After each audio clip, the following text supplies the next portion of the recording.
Spider-Man just got mutant powers, and Marvel barely talked about it.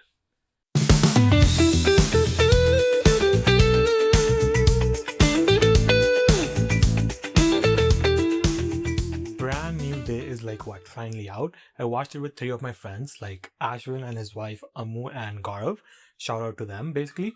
And out of every Spider-Man movie in this franchise, like this is the one I'm actually thinking of giving the highest grade to. Like, every Spider-Man movie before this one basically, leaned more into like Spider-Man, right? The powers, the action, the one-liners, the suit, like everything, right? And Brand New Day like flips everything. Like it just flips it completely, right? This time the story is built around Peter Parker. And that makes sense, because where we left off in like No Way Home, right? Peter, made a choice that he wants the entire world to like basically forget him, right? Technically, like that was Peter's decision, but that decision only existed because he's Spider-Man, right? If he wasn't like out there fighting like Green Goblin and Doc Ock and dealing with the multiversal chaos, that choice would have never happened, right? So Brand New Day like takes the idea and runs with it, right? This is a movie about a guy trying to rebuild and basically entire life, he chose to basically erase. And it's not just Peter dealing with the emotional fallout, right? Spider-Man is also like dealing with it, right? Like his powers, the identity, the responsibility, all of all of it gets like pulled into this. Like it's basically much more grounded factor first approach, like, and then what we've gotten like in the previous like movies before, right? And honestly, like it basically like what makes the this whole movie actually like work. Like think about like the choices, actually the choices that he made actually cost him everyone he loves, basically. MJ and Ned, like both of those guys don't even remember that he even exists, right? He's Spider-Man to the entire world and stranger to everyone, like he used to like know him. That isolation is like basically, sitting underneath every scene in this movie, and even the fun ones, and it what makes the villain fights and the montages hit differently because you know like what he's carrying underneath that mask, right? And like I do have like quick nitpicks about this, like those are like pretty minuscule in compared to the whole movie, right? Like the trailer like teased like something big, right? Peter getting like basically new powers. He's noticeably getting like stronger, The movie sets this up early. Like you see it happening basically. You feel like this is going to be like a major thread like running through the whole film. And then, like I honestly felt like it just kind of just disappears in the middle of the movie. Like for a big chunk of the runtime, that storyline basically goes quite like no real exploration, no real reckoning, what this new power level actually means for him. It was just like something like fun, right? Now there's like actually, in universal reason for that gap, honestly, I'm gonna say it's worth calling out. Like Peter actually builds a DNA inhibitor, like specifically to suppress that mutation. That's the actual explanation why he holds back instead of leaning into the new power level. But that same inhibitor tech is what he later uses on Jean, right? Which ties the whole subplot together in a way. Like I couldn't quite expect, but like even then, like in half of the movie, like it wasn't there. Like okay, it was just plot point. They explored it and then like nothing happened. Like but at the end they kind of like try to land with it. But yeah, like if you if like I honestly feel like it doesn't get like enough screen time, right? Like if you watched my previous like trailers, I was like hoping like for like a bigger thing, given a web cocoon and everything, and like there was web cocoon, like he had new powers, right? The power leveled up, but in the end he just accepts it. Like there's no like friction, I would say. Like it's not a deal breaker, but yeah, and in the end it felt like yeah, he just accepted the powers and now he's powerful. Now he has more power. He doesn't need the inhibitor. Yeah, I think there might be like setting this up for like a bigger payoff in the sequels, but honestly, like I'm hoping, right? Like especially like with those like web shooters, the organic web shooters he has, right? The upgrade looks like incredible, right? It like on screen like it was awesome. Like I got the coolest visual beast in the movie basically, and the story wants to like they should not have like rushed past it, right? And honestly, it felt like awesome. Like all the gaming moves that he did, right? Everything like all like basically they took basically whatever was in like Spider-Man 2, Spider-Man 1, like all the moves that they did in the movies. I mean in the games, like honestly they basically took and copy pasted it. Like honestly, felt awesome while watching those movies. Basically, like it felt like I'm playing the game, and like yeah, I really enjoyed this movie. Yeah. So okay, now basically now let's talk about like predictions that we actually made in the trailers, right? Like even on the internet, like people were calling it out like months ago, like right. Sadie Sink's character, everyone basically it basically got spoiled. I'm gonna say because everyone like she was playing who we thought actually she was gonna play.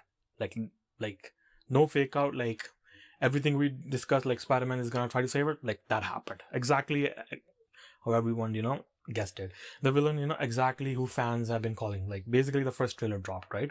Normally, like honestly, I would like say predictability is like a bad thing, but here like the execution is like so strong, like it didn't matter.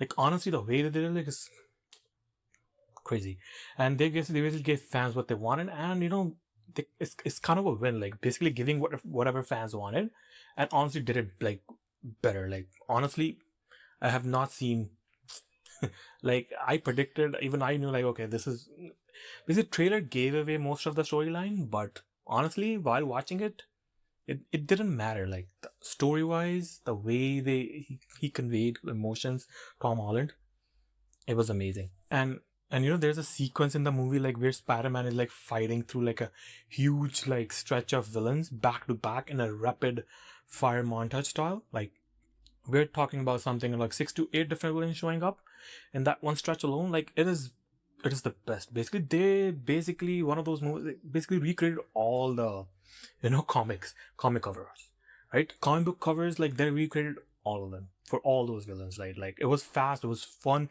it didn't overstay its welcome, basically, right? And now let's talk about like Punisher and Spider-Man. And this is like I would say they connect their chemistry. Honestly, for like I would say was the best part of this entire movie. The banter with them, like the best. I like the both of these characters like opposite moral codes, like Spider-Man who won't kill and then who believes in like second chances, and Punisher who has like zero interest in either of those things, right? Thrown into like the same fight, and somehow like it basically works. Their back and forth, the tension, the way they play off that each other, like I would not be like mad at all. Like if this became like a recurring team up, like put Spidey in a Punisher movie. I'm just saying, like Marvel, like the door is right there. Like honestly, it was amazing to see both of them banner. Like they're like it was amazing. And this movie also did like a lot of like quite groundwork for like a mutant side of the MCU, like Jean Grey's telepathic effects, and then the way they show her powers. People getting pulled into these like psychic movements that looked like generally like great on screen, and MJ actually calling Peter out, like she basically flat out tell him like you're playing with fire when you're trying to like suppress your own like mutations, right? Which is like a pretty direct way of telling the audience like, hey, pay attention, like this actually matters, right? And we already know like the X-Men are showing up in like Doomsday, so after seeing how well like Brand New Day handles this setup, honestly the real question actually becomes, right, can Marvel actually stick the landing on a full X-Men movie? Like it's we'll wait and see, right? Now let's talk about this movie actually feels, right? Like feels to watch during the action, like the traversal, the swinging, the way the Spider-Man chains combat moves together. It's, as I said before, all those moves are out of basically like the Spider-Man games, the Insomniac, the latest ones I'm talking about, right?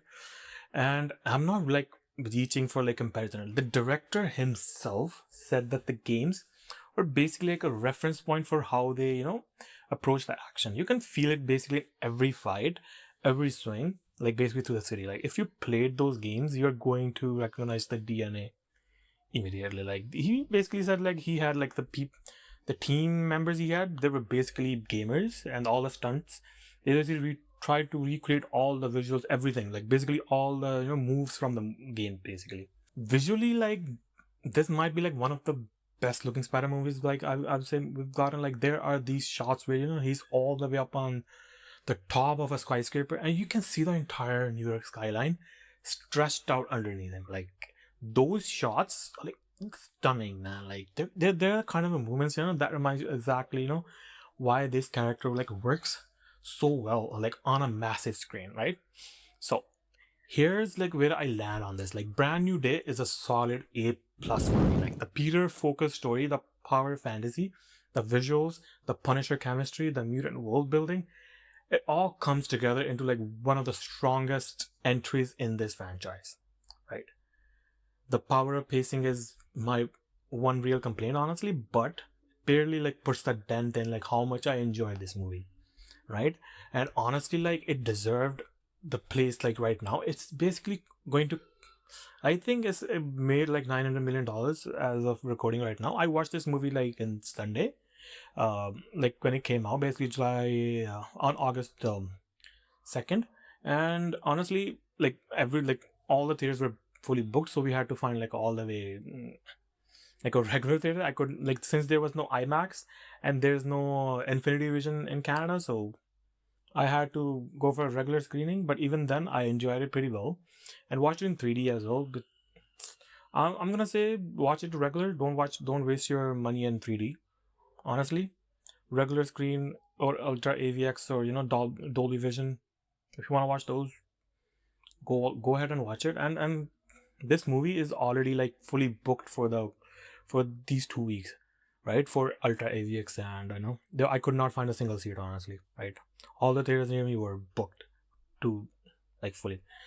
And if you agree with the grade I just gave, or if you think I'm wrong about the power up pacing, put it down in below in the comments. I want to know like what grade you are giving it.